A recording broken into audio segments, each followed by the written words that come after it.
page 273.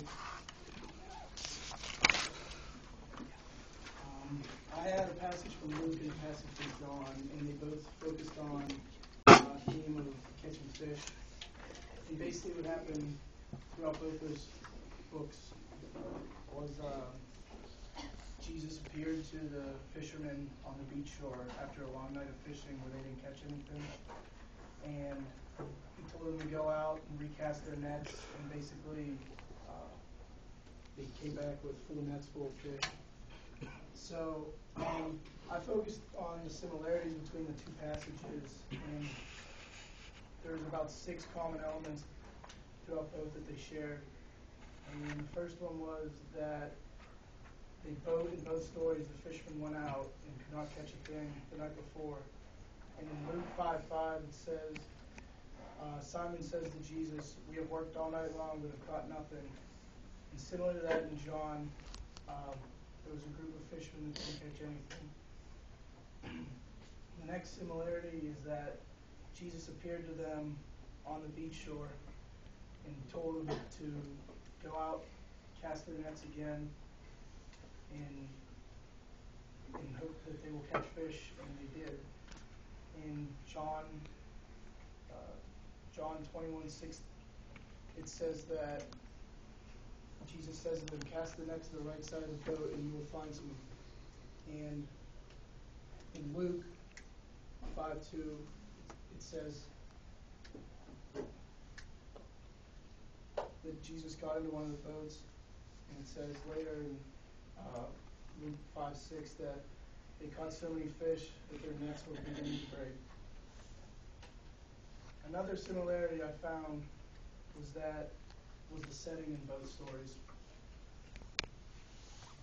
The setting in Luke was the lake of Gennesaret, and the setting in John was the Sea of Tiberias. Now, at first I thought that those were differences, but I looked in the Anchor Bible Dictionary, and it said that Lake Gennesaret was part of the Sea of Galilee as well as the Sea of Tiberias. And in Gennesaret, the town was on the northwest coast of Galilee, and Tiberias was on the west coast of Galilee. So basically they were the same place. The final similarity that I found was that both stories involve James and John. In Luke 5:10, it says, "And also with some were James and John, the sons of Zebedee."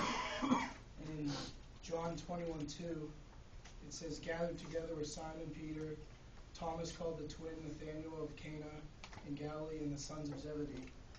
Now in John it doesn't say James and John, it just says the sons of Zebedee, but in both passages it refers to them as the sons of Zebedee. There was also some differences I found in the passages. For example, in Luke they used 2 boats to fish, and in John they only used 1, and in Luke there was less people. But the most important difference that I found was in Luke, at the end of Luke, in verses 10 and 11, it says, "And also were the sons John and James of Zebedee, who were partners with Simon. Then Jesus said to Simon, 'Do not be afraid, from now on you will be catching people.' When they had brought their boats to shore, they dropped everything and followed him." So what I got from that was that after this action of Jesus helping them catch the fish, they now became disciples. But in John, verse 2, chapter 21, it says that they were already his disciples. So the main difference I found was that John, they were already his disciples, and in Luke, I felt that after that, they started following him everywhere he went. What about the similarity in Simon Peter's response? How is that similar in both stories? In Luke, Simon Peter got down on his... He fell to his knees and said to Jesus, Go away from me, Lord, for I am a sinful man." And in John, he didn't realize that it was Jesus at first, and when he did, jumped into the sea to help pull the fish in. Well, it says, for he was naked, right? Yes. So in both cases, he has this sense of awe, or I'm not worthy, right? I'm not worthy in both situations. So there is a significant amount of similarities between these two stories. Jesus is by the sea. There's some fishermen. They need to catch fish. Jesus says, catch your fish.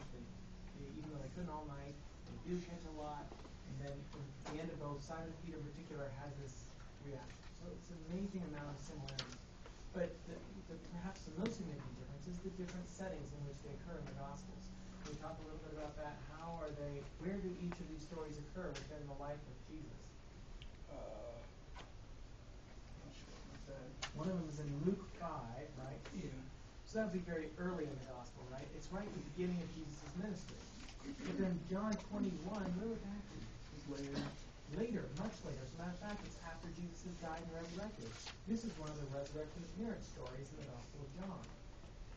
So then, what do you think how is it that these stories are so similar yet in such different settings? I think it was just a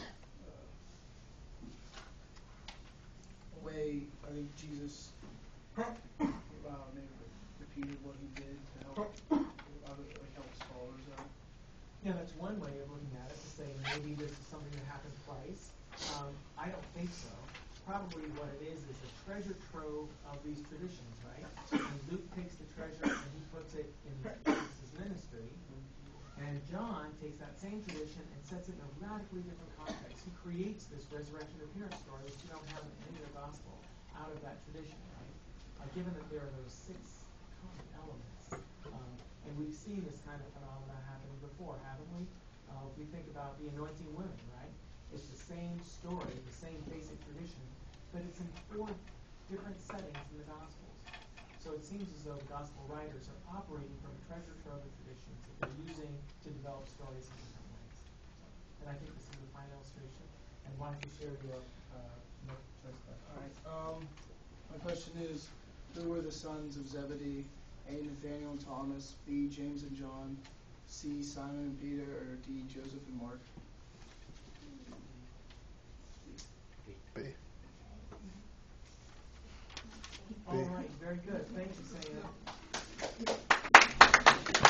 Yeah.